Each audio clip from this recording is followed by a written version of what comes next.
Bonjour tout le monde. Merci beaucoup d'être à cette fabrique.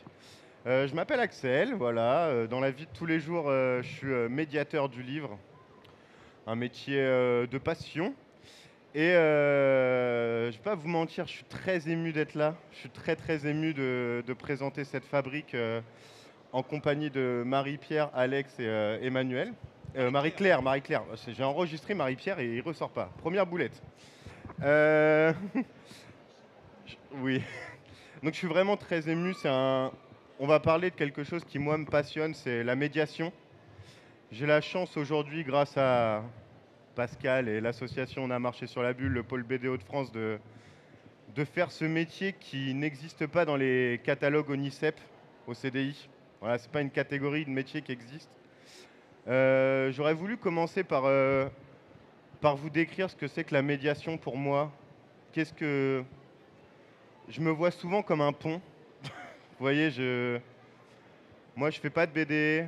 Je suis juste un gros fan, un gros lecteur. Et un truc qui m'a toujours habité depuis toujours, c'est d'en parler, en fait. Je suis pas un amoureux de la technique bande dessinée.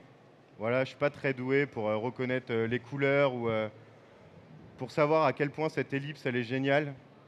Mais ce que je dis quand je fais en intervention, quand je croise des élèves, quand je croise des gens, c'est les émotions que me procure la bande dessinée. Je crois qu'à 30 ans, j'ai toujours pas encore compris pourquoi ça me touchait autant, pourquoi je me suis autant réfugié dans ces cases, dans ces bulles, dans ces discours. Et en fait, aujourd'hui, dans mon métier, s'il y a un truc que j'aimerais réussir à véhiculer, c'est des émotions, en fait. Et de se dire que la BD, quelle que soit sa forme, quelle que soit son origine, c'est un médium extraordinaire qui, je pense, peut toucher tout le monde et touche tout le monde aujourd'hui, quel que soit notre âge, tout, tout ce qu'on est. Et en fait, aujourd'hui, cette fabrique, je vais arrêter de parler un moment, hein, mais je vais laisser la parole à Emmanuel qui a des choses bien plus intéressantes et bien plus construites à dire que moi. Euh, c'est la médiation en milieu hospitalier vers ce qu'on appelle des publics empêchés. Genre, comment pratiquer l'art, comment s'exprimer, comment réussir à faire sortir ses émotions quand, je sais pas mes mots. Je suis très ému. Je suis très très ému. Euh, voilà, Emmanuel, est-ce que tu as une balle à saisir au vol dans ce que je viens de dire? Merci beaucoup, cher Axel. Tout le monde nous entend bien confortablement. Merci d'être là tous autant que vous êtes. Et la première difficulté qui se présente à nous, c'est qu'à cette table, nous avons Axel et Alex. Il va s'agir de ne pas se mélanger les pinceaux. Axel vient de prendre la parole. J'ai fait sa connaissance à midi. On s'est tout de suite découvert des atomes crochus. En particulier, celui de pousser des portes pour y parler de ce qu'on aime et dans le but d'y faire des rencontres durables. C'est ce qui m'est arrivé avec nos deux invités du jour, qui sont Marie-Claire et Alex, respectivement mère et fils. Alors, pour vous les présenter, il faut que je raconte un tout petit peu ma propre histoire. Depuis une quinzaine d'années, j'interviens en milieu hospitalier. Au début, à la suite d'un concours de circonstances, j'habitais à Paris, dans le pâté de maison de l'hôpital Necker, qui est l'hôpital des enfants malades. Et il se trouve que depuis ma fenêtre, en me penchant, j'étais sous les toits, donc à un étage très élevé.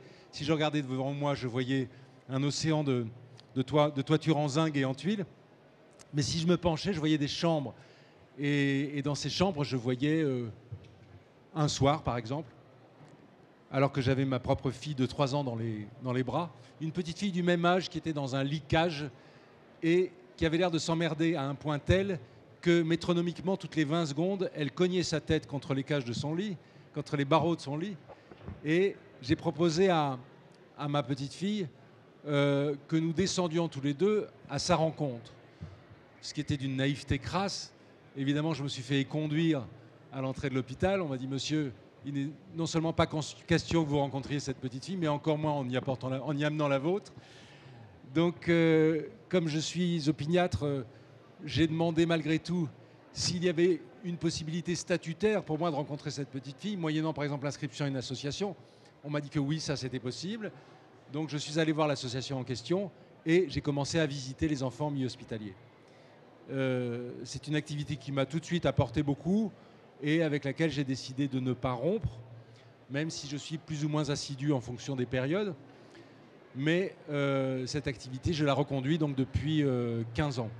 Elle m'a ménagé des rencontres extraordinaires et elle m'a permis, sur un plan strictement personnel, de passer des moments très riches, pédagogiques pour moi, et qui ont débouché sur ce que je recherche dans ces circonstances-là systématiquement, c'est-à-dire des rencontres humaines et si possible des amitiés.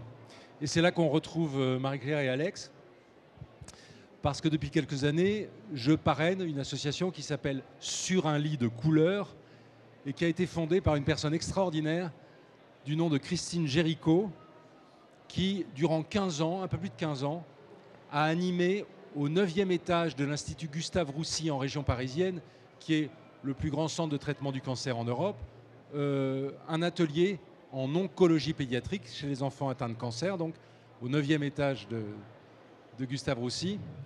Et cet atelier s'est créé avec la complicité d'un chef de service qui s'appelait le professeur Lemerle, qui était très bien disposé vis-à-vis des arts plastiques en général et de Christine en particulier, et qui a décidé de favoriser son initiative, qui a consisté à frapper à la porte de son ministère de tutelle, celui de l'Éducation nationale, pour obtenir d'être dépêché à l'hôpital, d'être vraiment muté, nommé dans un centre hospitalier. Il faut savoir que je crois qu'à ce jour, elle a été le seul enseignant en France à occuper un poste uniquement à l'hôpital, sachant qu'il y a beaucoup d'enseignants dans les hôpitaux, évidemment, mais qui entrent et sortent et qui ont une activité pédagogique en dehors de l'hôpital. Elle, à la suite d'un traitement de faveur, si j'ose dire, et de sa force de conviction, elle a obtenu du ministre donc d'être dépêchée à l'Institut Gustave Roussy et d'y ouvrir un atelier. Pourquoi ? Parce que cette femme s'était retrouvée dans des circonstances hospitalières, parce que, comme ça nous arrive tous à un moment ou à un autre de nos vies, soit que nous soyons patients, soit que nous soyons accompagnants d'une personne hospitalisée, il a fallu qu'elle vive pendant un certain temps à l'hôpital, qu'elle le fréquente régulièrement. Et sa fille y était traitée, elle était dans un coma profond. Christine, évidemment, était à son chevet, mais comme il lui arrivait de vaguer de temps en temps dans les couloirs, elle a commencé à se rendre compte de l'ennui et du désœuvrement des personnes qui étaient là, et de la capacité qu'elle se sentait elle-même, en tant que professeure d'art plastique, à pallier cet ennui éventuellement en leur proposant une activité. Elle a fait la rencontre en plus à ce moment-là d'une dénommée Caroline Simmons, qui est la créatrice de cette extraordinaire association qui s'appelle Le Rire Médecin et qui dépêche des clowns dans les hôpitaux en France. Si vous ne les connaissez pas, vous trouverez sur Internet des vidéos sur cette association et sur le bien considérable et inquantifiable qu'ils font dans les hôpitaux. Et ça a été aussi pour ça exemplaire pour elle. Ce qui fait que Christine, constatant que chaque année le rectorat essayait de supprimer son poste et que ça aurait lieu nécessairement au moment où elle partirait en retraite, elle a cherché à pérenniser son expérience. Elle a donc fondé une association, une première d'abord, une deuxième ensuite. Et je l'ai connue donc moi il y a une dizaine d'années maintenant. Et je me suis engagé auprès d'elle pour faire en sorte non seulement que l'atelier de Gustave Roussy soit pérennisé, mais que cette expérience puisse faire tache d'huile et que d'autres ateliers d'art plastique puissent être ouverts dans d'autres établissements hospitaliers en France. Et c'est ainsi qu'un atelier a été ouvert à l'hôpital de la Pitié-Salpêtrière à Paris, qui est un gigantesque hôpital, une sorte de ville dans la ville. Et cet atelier est fréquenté, dans un secteur de neurologie pour jeunes adultes, par des jeunes gens, et parfois leurs parents qui les accompagnent, qui ont des atteintes neurologiques diverses et variées, des maladies à peu près stables ou des maladies malheureusement dégénératives, au cours desquelles on les voit parfois perdre une partie de leurs facultés. Donc on leur propose non pas de les soigner, nous ne nous présentons pas comme des art thérapeutes, mais on se propose précisément comme un espace créé au sein de l'hôpital où pendant quelques heures, ils n'auront pas affaire à des soignants, ils n'auront pas affaire à des gens qui vont peser sur eux un diagnostic ou leur administrer un traitement, mais des gens qui justement prétendent les extraire de cette ambiance-là, tout en restant dans le cadre de l'hôpital, en leur proposant une activité menée par des enseignants, des gens qui connaissent leur métier de dessinateur, de peintre, de sculpteur, de mosaïste, etc. On a toutes sortes de profils. Et donc, à raison en l'occurrence de 3 heures par semaine, de les accueillir, de les faire se coudoyer. Donc, ce ne sont pas nécessairement des jeunes gens qui se connaissent dans le cadre de l'hôpital. Parfois, ils ne se sont pas du tout croisés. Mais ils se retrouvent là et on leur propose des outils pratiques, des pinceaux, des couleurs, des crayons, des feutres, des papiers de toute taille et de tout coloris. Et on leur propose des sujets, du grain à moudre, des idées, des balles qu'on leur envoie et qu'ils attrapent au bond et qui renvoient à leur tour sous la forme de toutes sortes de travaux. J'ai été suppléant à plusieurs reprises dans cet atelier de ces animatrices, donc j'y vais assez régulièrement. Et c'est dans ce cadre que j'ai rencontré Marie-Claire et Alex. Et voilà, c'était un peu long, mais c'était pour planter le décor. Je vais peut-être proposer à Marie-Claire, si elle le veut bien, de prendre le micro et la caméra à l'endroit où j'ai laissé le film, c'est-à-dire on se rencontre.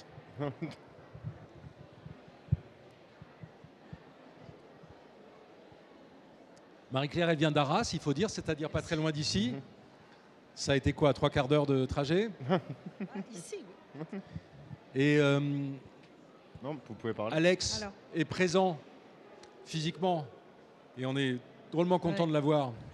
Il est présent aussi par un certain nombre de ses dessins qui seront projetés pendant notre réunion et qui vont lui donner son fond bucolique, parce que chez Alex, il y a volontiers de la nature dans ses dessins.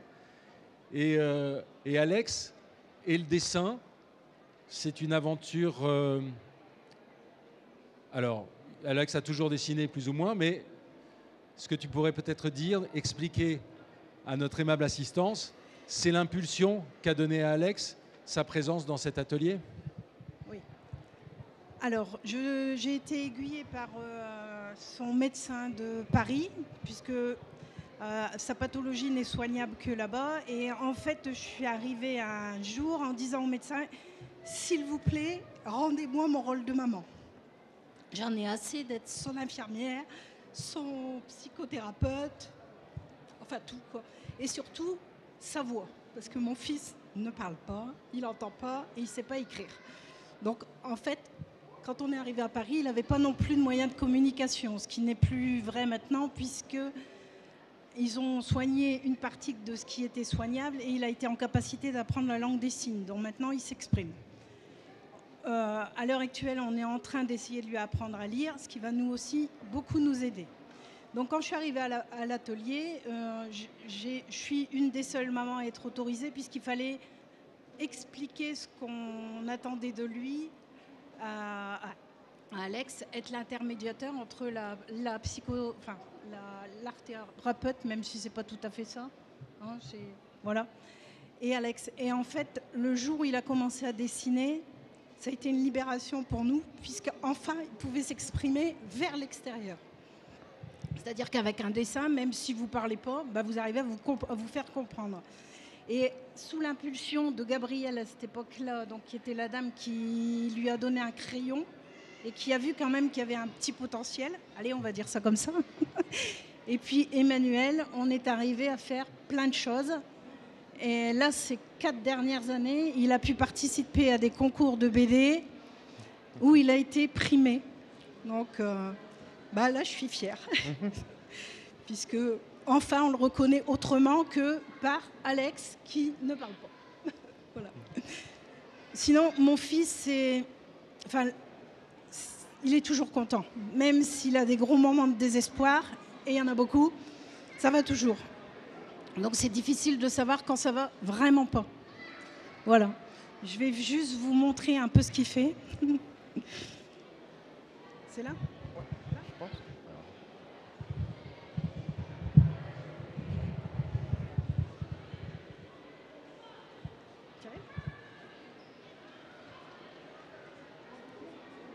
Ah.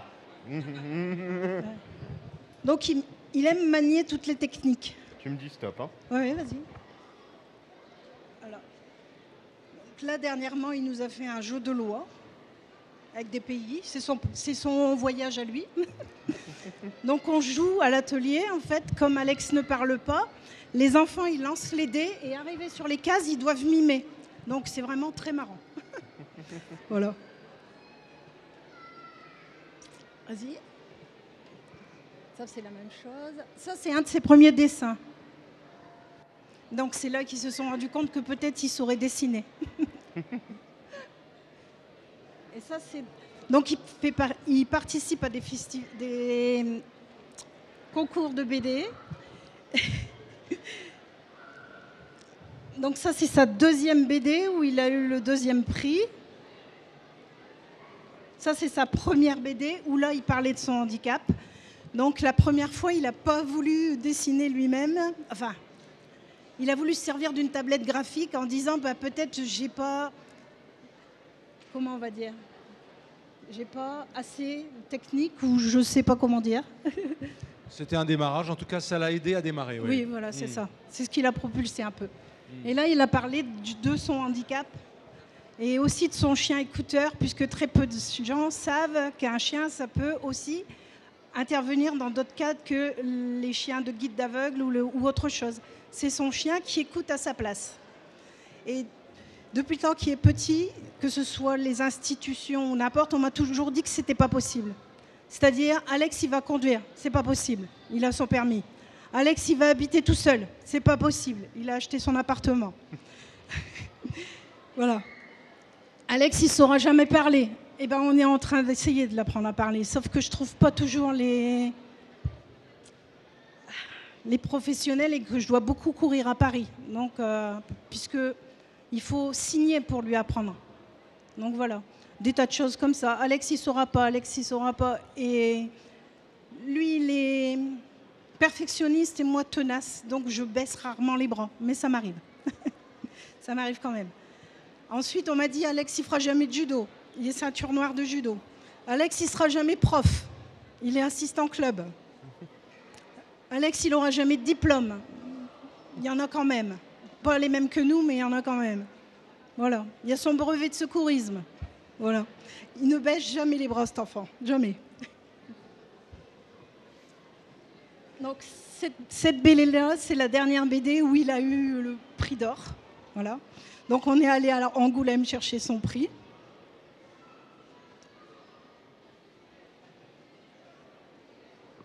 Il doit y avoir d'autres choses encore. Il est ému. Ça va aller, Alex. Ça va aller. Ça, c'est la toute première chose qu'on nous a fait faire. Parce que les enfants qui participent, je dis des enfants, mais c'est des jeunes adultes. Tout le monde a ses capacités motrices. Et là, on était allé chercher des feuilles dans le jardin. Puis on nous a dit, on va voir. Et en fait, on va voir, mais tout le monde a fait quelque chose. Plus ou moins abouti, mais qu'est-ce qu'on s'en fout? Le principal, c'est que eux, ça aille. Ça, c'est toute sa progression. Ça, c'est avec un stylo 4 couleurs.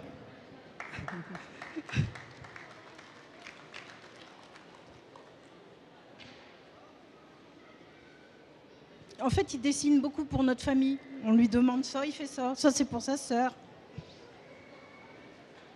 Ça, c'est notre ville, Arras.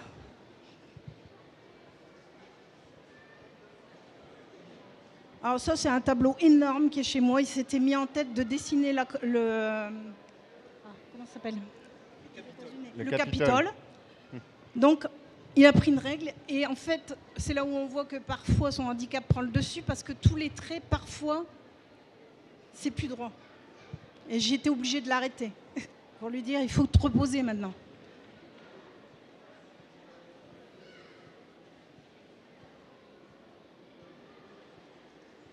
Voilà. On revient au début.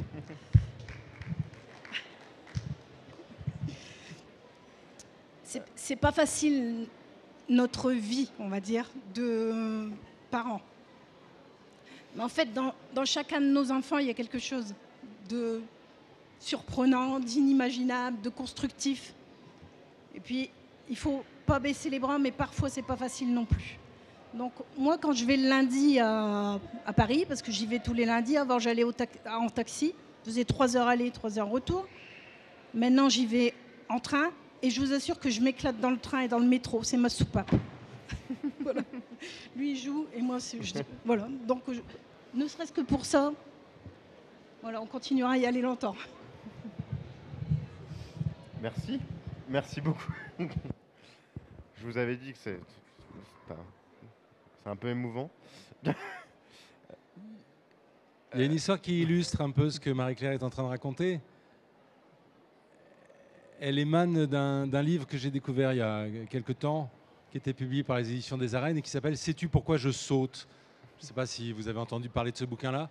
C'est le témoignage d'une mère japonaise dont le fils est né atteint de troubles autistiques profonds, donc enfance invivable pour l'un comme pour l'autre, enfant tournant presque constamment sur lui-même, incapable de communiquer, hurlant au contact de l'eau, enfin voilà.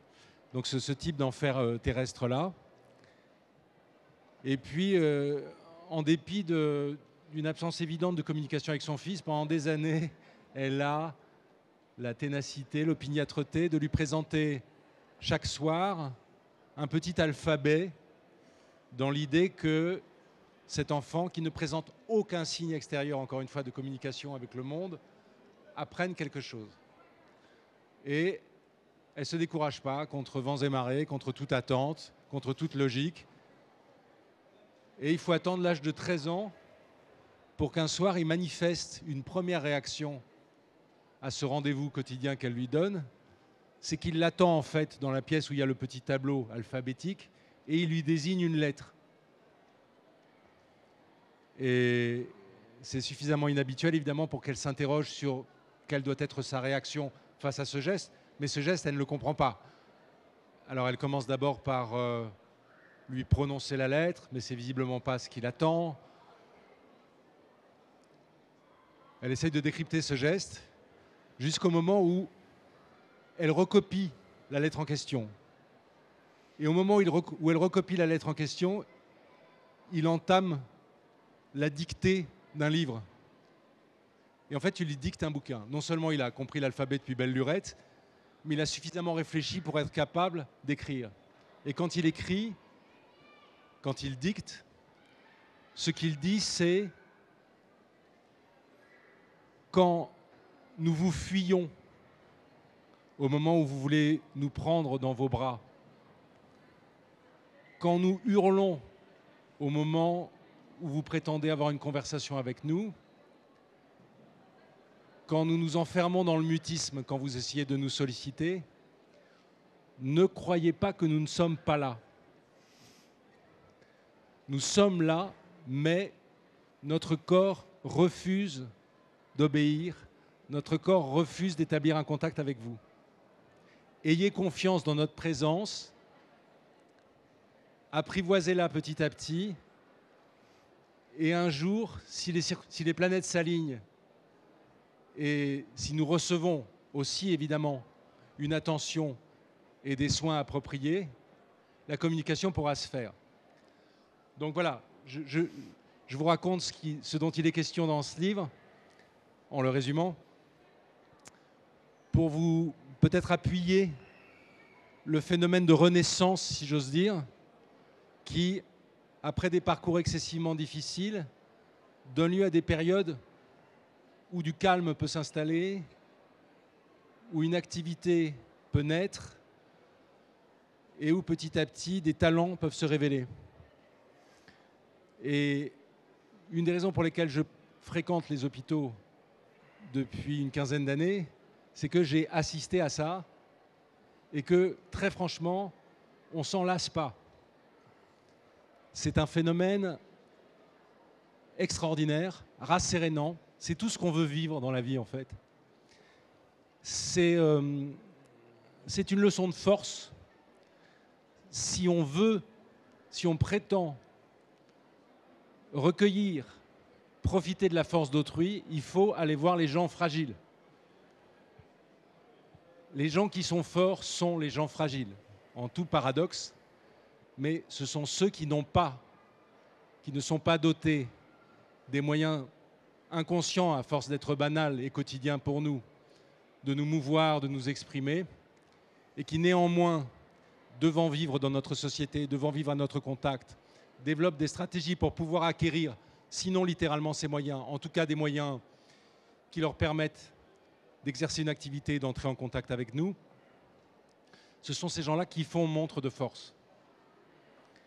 Et donc, il faut aller profiter de la force à sa source, si j'ose dire. Il faut aller la recueillir auprès des gens qui la témoignent, qui la manifestent. Parce que, tout forts qu'ils sont, évidemment, ils ont besoin de nous. Ils ont besoin impérativement de notre présence. Ils ont besoin de notre attention, de notre écoute. Ils ont besoin de notre expérience, de notre expertise, pourquoi pas, dans certains gestes, dans certaines techniques, dont nous savons, nous, pour les pratiquer, qu'elles sont bienfaisantes. Quelqu'un qui dessine depuis l'enfance et qui n'a pas cessé de le faire à l'âge de 9 ou 10 ans, comme malheureusement la plupart d'entre nous cessent de le faire, sait que le dessin est un mode d'apprentissage, c'est que le dessin est une volupté, c'est que le dessin est galvanisant, c'est que le dessin est pédagogique, c'est que le dessin est une clé d'accès à l'existence, c'est que le dessin est un discours, c'est que le dessin est une capacité de dialogue avec autrui, et c'est que le dessin, en dernière ressource, fait du bien au cerveau. L'imagerie médicale nous l'apprend maintenant. Ça n'est plus une intuition, une supposition, un ressenti, un fantasme. C'est attesté. Depuis qu'on s'est posé des électrodes sur les gens, on sait que le dessin, que le cerveau d'un dessinateur en action, c'est Los Angeles la nuit, ça clignote de tous les côtés et dans les deux hémisphères. On sait que le dessin reconstruit. J'ai vécu, dans mon expérience hospitalière, des expériences de ce type. J'ai assisté à des reconquêtes de capacités physiques par l'exercice du dessin. On sait par exemple que des gens qui souffrent d'un accident vasculaire cérébral, comme ça peut nous arriver à tous, ont une lésion cérébrale qui ne sera pas réparée. Malheureusement, quand il y a un gouffre qui se crée dans le cerveau, ce gouffre ne sera pas comblé. Mais il se trouve que le cerveau est excessivement bien fait et très résilient,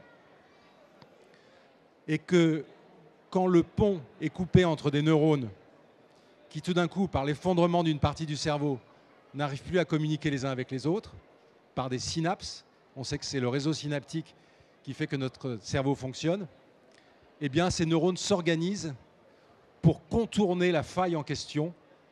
Ça prend le temps que ça prend, et pour reconstituer des capacités motrices, des capacités réflexives, des capacités de locution, des savoir-faire disparus au moment de l'accident.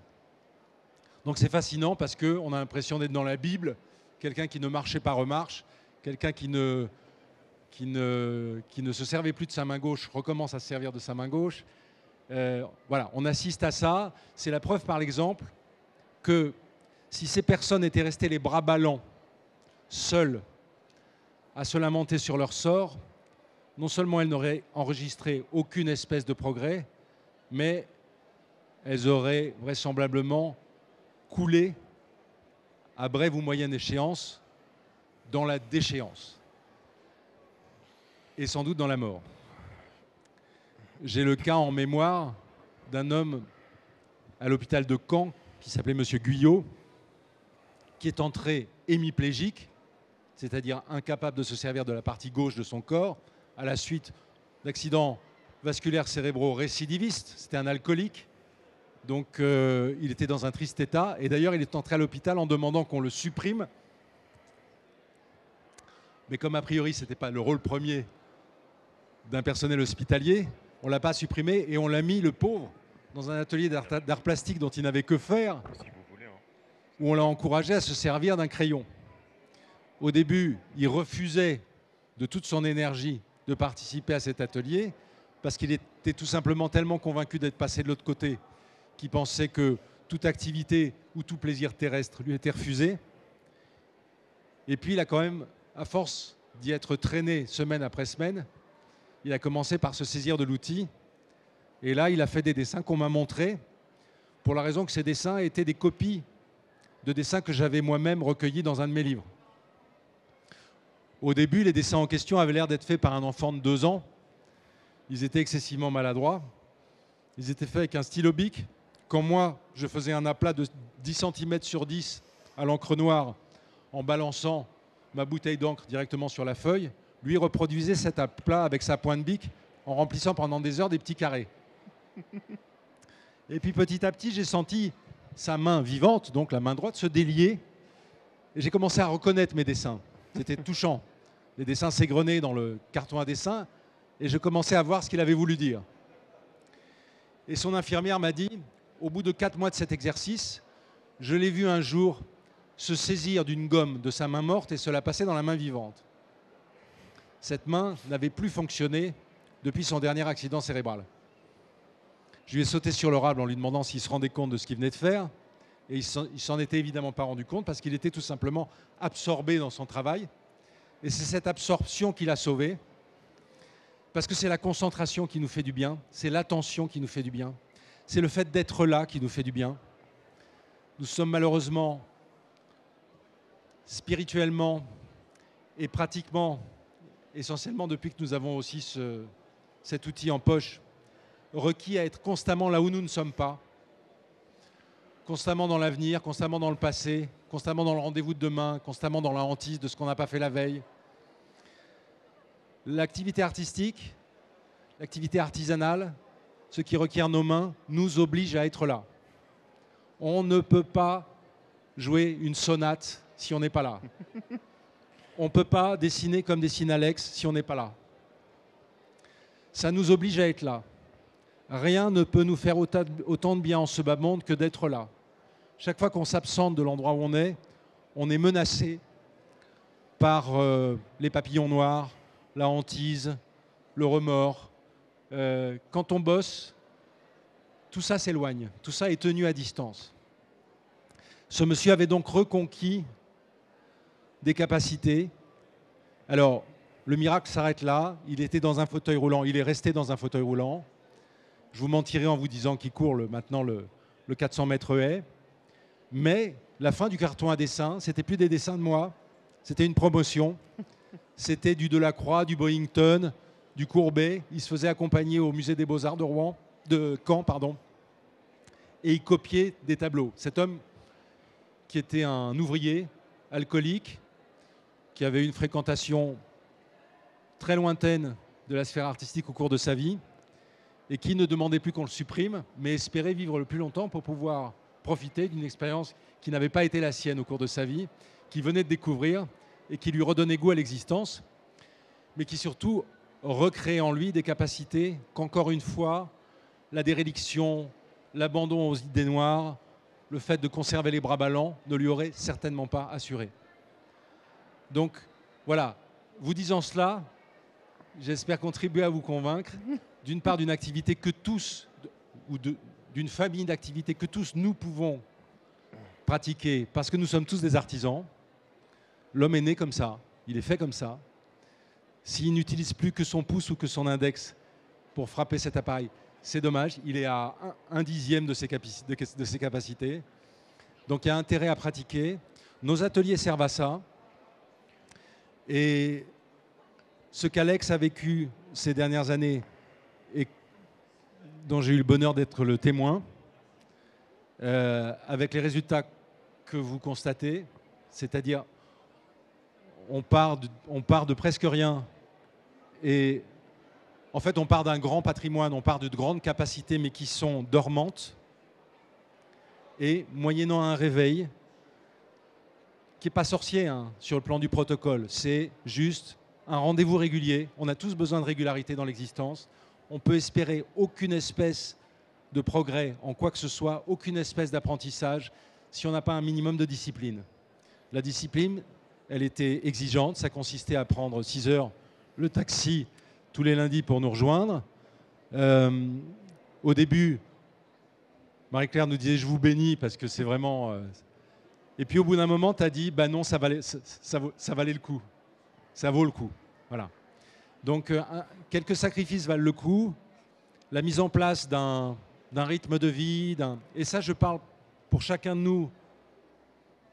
On est tous handicapés. C'est ça qu'il faudrait dire, en fait. Ça peut paraître obscène à dire pour des personnes qui ont de réels problèmes, mais on a tous des problèmes. On est tous très insuffisants. On est tous extraordinairement vulnérables. On est tous d'une fragilité qu'on essaye de masquer parce que on prétend que nos sociétés sont sans pitié pour ça. Si on a l'impression, on est dressé tôt à l'idée que si on montre la moindre faiblesse, on se fera rouler sur la gueule, on se fera massacrer sur pied. Or, en fait, nous devons à tout prix faire état de nos vulnérabilités les uns en face des autres.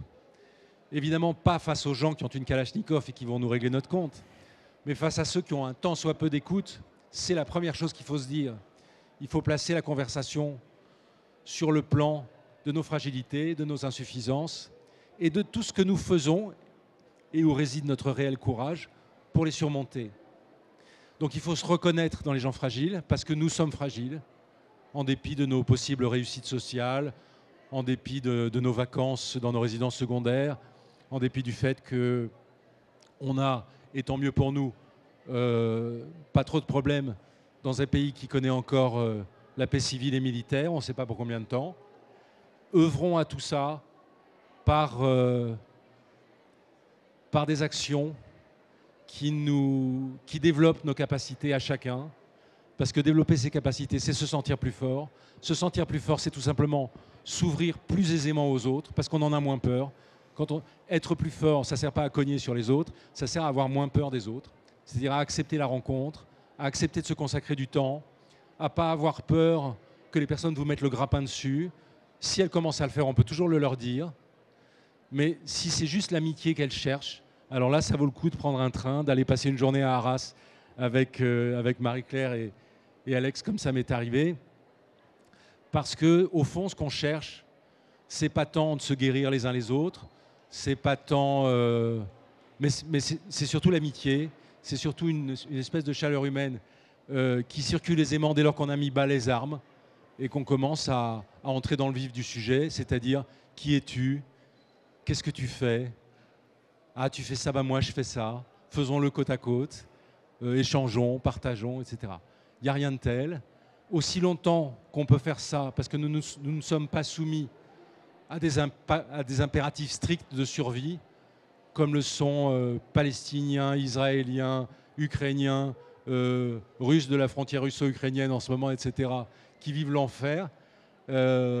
Aussi longtemps qu'on a le choix, aussi longtemps qu'on a une relative maîtrise de ce qui va nous arriver dans la soirée, aussi longtemps qu'on a un toit sur la tête et de la nourriture dans le frigidaire, adonnons-nous à ça, adonnons-nous à la rencontre, adonnons-nous à l'échange, adonnons-nous à l'entraide, adonnons-nous à l'expression artistique, quelle qu'elle soit, ça fait du bien.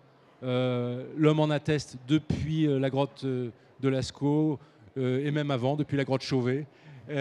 Donc c'est quelque chose d'éprouvé, c'est quelque chose d'irremplaçable, c'est quelque chose néanmoins que chaque génération doit réinventer pour elle-même, puisqu'on rejoue tous l'humanité, génération après génération. Approprions-nous ça, mélangeons-nous, travaillons ensemble et poussons les portes des endroits qui nous font peur. Allons dans les hôpitaux, on aura moins peur.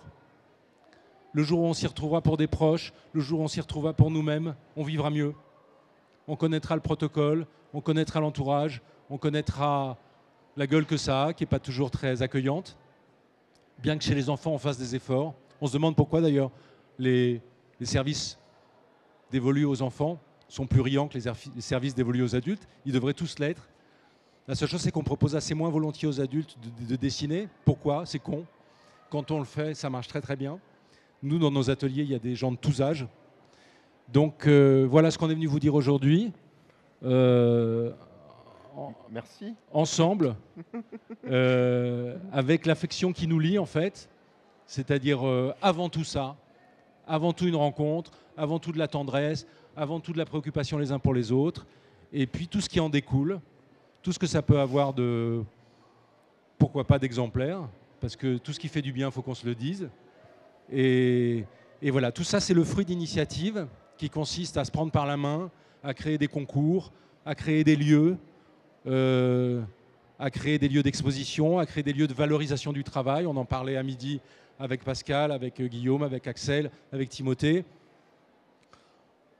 Voilà, on va sans doute sur Amiens, peut-être, on ne sait pas encore, mais parler de tout ça, voir ce qu'on est capable de mettre en place. On sera là pour éventuellement vous conseiller, vous aider par notre petite expérience. Et vous serez là aussi pour nous apporter vos propres idées, vos propres solutions. Voilà. Merci.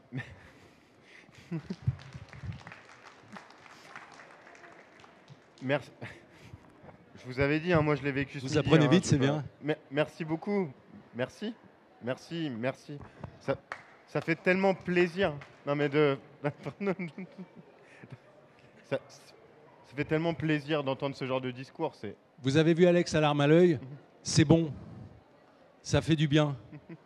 J'ai eu quelques occasions comme ça où il était bouleversé. Heureusement qu'il l'est. Moi aussi, j'ai eu l'alarme à l'œil dans ces circonstances-là. Tant mieux. Ça ne demande qu'à sortir. On crève tellement de la rétention de cette émotion-là. On crève tellement de ne pas la ressentir dans les moments où on devrait la ressentir, que quand elle vient, il faut tout faire sauf la retenir. C'est le sel de nos vies. C'est des efforts justement récompensés. C'est évidemment des récompenses qui viennent à des gens qui sont très peu rompus, très peu habitués. C'est quand même rarissime dans nos sociétés qu'on valorise quelqu'un qui est sourd, qui est muet, qui ne sait pas lire.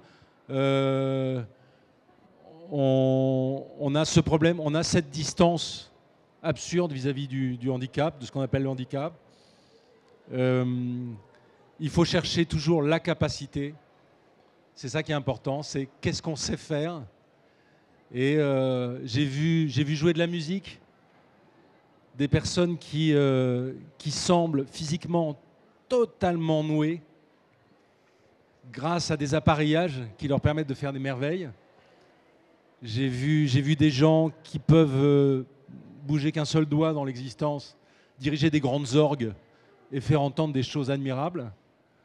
Donc on a ces capacités, il faut encore une fois qu'on se crée les conditions sociales, les conditions pratiques pour les révéler, parce que ça fait du bien à tout le monde. Merci beaucoup. Mais c'est très très dur d'enchaîner. Merci pour ce discours magnifique et merci d'avoir ramené l'art dans ce qu'il a de plus beau, juste dans la manière que ça a de rassembler les gens et de permettre de s'exprimer, de pouvoir dire ce qu'on a au plus profond. C'est ce qu'il y a de plus beau dans l'art et ce qu'on espère véhiculer dans ce festival. C'est trop beau. Et c'est pour ça que les IA, ils gagneront jamais. Hein. Vraiment. Hein. Et c'est pas réservé à un clergé. L'expression artistique, vous l'avez vraiment en chacun de vous. C'est évident. Pour conclure, est-ce que vous avez des questions? Est-ce que quelqu'un n'est pas d'accord? Non, je connais.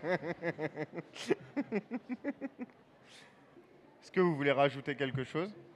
Est-ce que vous voulez dire quelque chose? Ce monsieur, je crois, non? Ce monsieur, non, il me semble, a levé la main.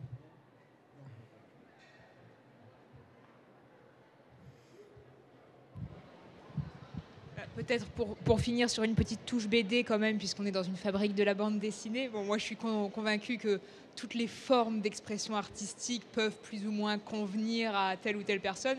Et en l'occurrence, je pense que pour vous, c'est quand même la bande dessinée, le dessin. Et donc, je me demandais quand même si, puisqu'on parlait un peu de problématiques de communication, si la bande dessinée, qui est cet art particulier qui mélange à la fois texte et image, qui joue sur la forme des lettres aussi, si ça avait aussi, peut-être que vous aviez à dire en particulier sur ce rapport-là, par rapport aux autres formes d'art. Il va de soi que quand on a pu bénéficier tôt d'une immersion dans la bande dessinée, elle a exercé sur nous un magistère considérable. Il est indicible le nombre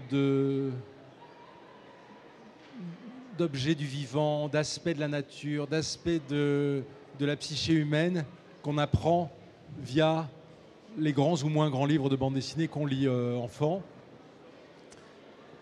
Et il y a par ailleurs une ductilité du regard, une capacité à associer le texte et l'image qui certainement fait du bien. Ce sont des choses qui sont déjà plus ou moins inventoriées, mais qui restent certainement aussi encore à découvrir. En tout cas, c'est vrai que quand on favorise ça chez les enfants, on assiste à des contributions, à des élaborations qui permettent une relation interpersonnelle, un discours formidable, formidable de maturité, formidable de richesse sur les sujets abordés. Moi, travaillant beaucoup pour les enfants, j'échange énormément avec eux par courrier, par rencontre. J'ai des relations suivies, j'ai des relations tellement suivies avec des enfants qu'au fond, rapidement, c'est plus des enfants, ils se mettent à chausser du 45. Mais je les ai connus à 7 ans, 8 ans, 10 ans, et on s'est vus régulièrement autour d'une table, très sérieusement. Je les invite au restaurant, et on a des conversations sur la vie comme elle va, sur leur travail, sur leur avenir, sur la foi qu'ils ont dans leur mode d'expression. Parfois, ça devient le leur, parfois, ils s'en détachent.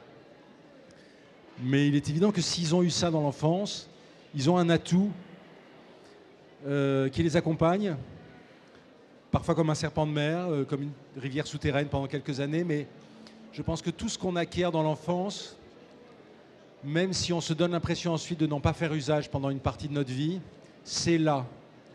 Et c'est une expérience aussi qu'on fait dans les ateliers hospitaliers avec des publics âgés, c'est qu'on voit réaffleurer des activités qui ont quitté les gens pendant 50 ans, parfois 60 ans, et dont ils ont eu l'impression eux-mêmes d'être complètement privés et qu'elles leur sont devenues étrangères.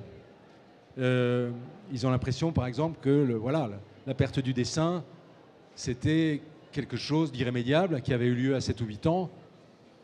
Ils avaient acquis un regard critique sur ce qu'ils faisaient. Ils avaient acquis la certitude, comme on dit souvent, qu'ils étaient nuls, que le dessin, c'était pas pour eux. Et si, pour une raison ou pour une autre, ils se retrouvent dos au mur, à s'emmerder comme des rats morts 24 heures sur 24 dans un lit, où on ne peut pas regarder un écran toute la journée, c'est pas possible. Il y a un moment, physiquement, on y laisse sa santé. Il y a un moment où il faut faire autre chose. Et à ce moment-là, si on a des activités, encore une fois, reconstructrices et bienfaisantes pour le cerveau, on se rend compte non seulement qu'on récupère un certain nombre de capacités, mais qu'on renoue avec des choses qui étaient en nous à l'état dormant et qui visiblement ne demandaient qu'une chose, c'était à réaffleurer. Et quand cette constatation est faite, elle s'accompagne généralement d'un émerveillement et d'un enthousiasme de la part de la personne qui réalise qu'elle a un super pouvoir qu'elle avait complètement perdu de vue, qui réalise qu'elle peut voler par-dessus les toits comme Superman ou Wonder Woman, et qui donc à ce moment-là connaît un retour d'adolescence, une espèce de renouveau, à un moment crucial de l'existence où sa vie est en plus ou moins grand danger. Et c'est spectaculaire. Nous, on fait peindre des femmes, par exemple, qui relèvent de cancer. Et on a un atelier à Chevilly-la-Rue, en région parisienne. On fait des expositions des travaux de ces femmes. On fait venir des gens qui, au début, sont des cotisants, des mécènes qui donnent un peu de sous pour ces travaux et qui arrivent visiblement dans l'idée qu'ils vont voir une exposition de patronage en se disant on aide ces gens parce que c'est bien de mettre la main à la poche de temps en temps pour aider de bonnes initiatives, mais ce qu'ils vont faire, ce sera de l'ordre de la kermesse du chef-lieu de canton. Et puis ils arrivent et ils voient ce qu'il y a sur les murs et ils disent pardon, mais nous on vient voir l'exposition des dames qui relèvent de cancer. Eh ben c'est ça. C'est ça. C'est ça la peinture à l'huile, c'est ça les pastels, c'est ça les gouaches, c'est ça ces natures mortes, c'est ça ces séquences racontées, c'est ça cette peinture d'1,20 m par 1,70 m. Au fait, elle n'est pas à vendre. Et puis à côté, la femme en question, qui est assez contente quand même d'évoquer ce qu'elle a fait, parce qu'elle s'en pensait totalement incapable quelques mois auparavant. ou quelques années auparavant. Et en plus, c'est quelqu'un qui vient d'être lésé dans son corps et qui ressent de manière d'autant plus active la nécessité de se parer d'une capacité nouvelle, parce que quand on vous prive de quelque chose, il faut s'équilibrer. C'est aussi une recherche active. On vous a enlevé un bout de vous-même, ben, il faut en acquérir un qui ne viendra pas strictement remplacer ce que vous avez perdu, mais qui va vous rééquilibrer intérieurement. Donc ce sont des expériences qui, à tous les points de vue, sont importantes. Et voilà, une activité parmi d'autres, dans ce cadre-là, c'est celle de la bande dessinée, parce que la bande dessinée, c'est la narration. Et je dois dire que la première bande dessinée qu'Alex a faite, on en a parlé tous les trois. Il voulait partager une expérience. Cette expérience, il ne la fait pas quotidiennement, mais il la fait souvent. C'est celle du fait qu'un sourd qui se promène dans une ville, comme il n'y a pas marqué sourd sur son t-shirt, il se fait engueuler en permanence. Parce que les gens l'invectivent, il faudrait qu'il ne soit pas là où il est, il entre avec son chien dans un endroit où il ne faudrait pas qu'il y ait de chien, et la première réaction, allez, dans 80% des cas, c'est une réaction d'agressivité.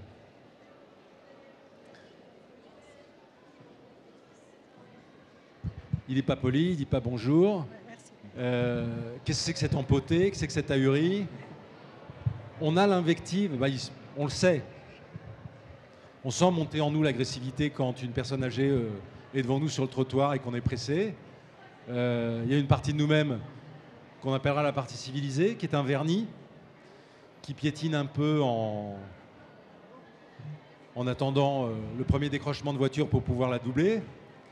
Et il y a une espèce de partie que je ne saurais qualifier, mais qui a envie de dégager la route par tous les moyens. Ça existe en nous, ça. Ces deux personnes coexistent. La question, c'est quelle personne on nourrit? Est-ce que c'est l'agressivité qu'on reconduit jour après jour? Ou est-ce qu'on essaye d'entraîner un peu l'instinct, l'observation, la compréhension, en se disant, la personne âgée qui me bouche la route, ce sera moi dans 20 ans. Donc, puisque ce sera moi, puisque c'est moi, puisque les gens qu'on croise, c'est nous. Alan, mon copain Alan, à qui je consacre des livres, Alan Cope disait « Nous sommes les gens de qui nous parlons ». N'oublions pas que nous sommes les gens de qui nous parlons.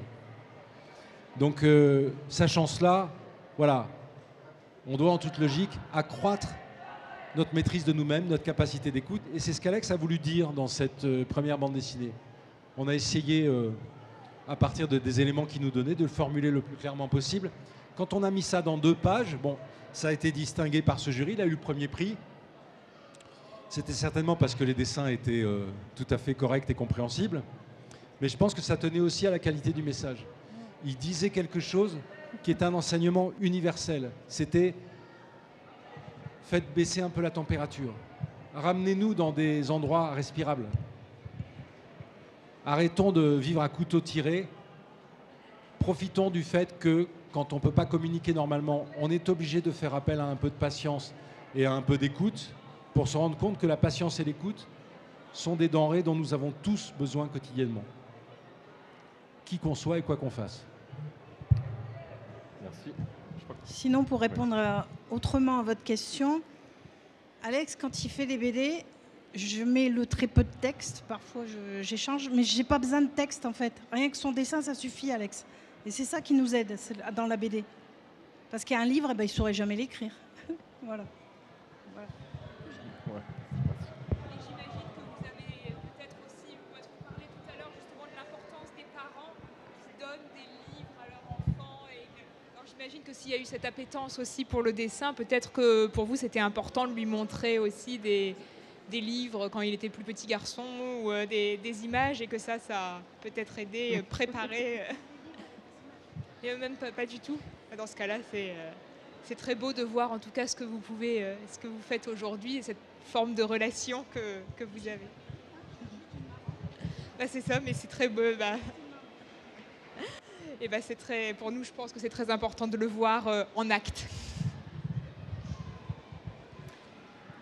On peut tous, ne serait-ce qu'une seconde, produire l'effort intérieur d'imaginer qu'on n'entend rien.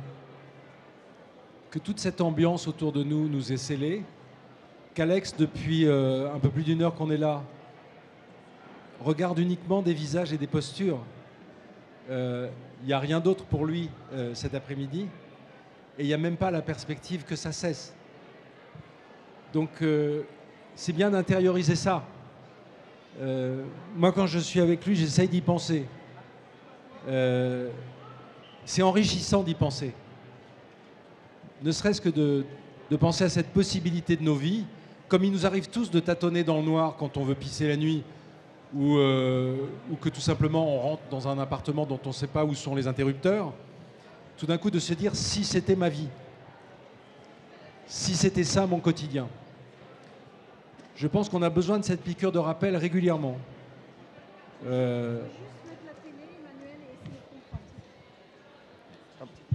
Alex, il va au cinéma comme vous et moi. Quand je sors, je lui dis tu peux m'expliquer? Des fois, il m'explique des choses que j'ai même pas vues. Mais il a une capacité de se mettre dans notre monde qui n'est pas la nôtre. Parce que nous, on n'arrive pas à se mettre dans son monde. Parce que moi, j'ai déjà essayé de couper le son aux informations. Il n'y a rien de plus rébarbatif que les informations. Lui, il comprend des choses que moi, je me dis, j'ai pas compris. Voilà. Donc, lui, il s'adapte toujours à notre monde et jamais nous, on fait l'effort. Jamais. Il ne faut jamais perdre de vue non plus qu'une personne qui est empêchée de faire un certain nombre de gestes de la vie quotidienne est condamnée à compenser. Et donc, elle a nécessairement des talents que nous n'avons pas, ou en tout cas, elle les a développés à des points que nous n'atteindrons vraisemblablement jamais, parce que nous ne sommes pas mis dans la même position. Et regarder la disabilité, le handicap sous l'angle de l'habileté, c'est renverser la perspective et se dire cette personne empêchée de faire tel geste a dû surdévelopper certaines autres capacités pour arriver malgré tout à un résultat comparable au nôtre. C'est aussi un changement de perspective et un changement de regard qu'à mon avis il faut faire régulièrement.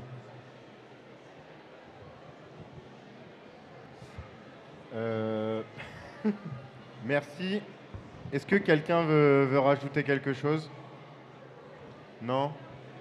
Je vais conclure donc cette fabrique en vous remerciant. Marie-Pierre, Alex et Emmanuel. Marie-Claire, ça va pas. Marie-Claire, Alex et Emmanuel, vous êtes tellement inspirants et j'ai tellement de choses à apprendre encore pour bien faire mon métier. Donc c'est trop chouette. Merci beaucoup. Puis bah on va applaudir. Merci beaucoup.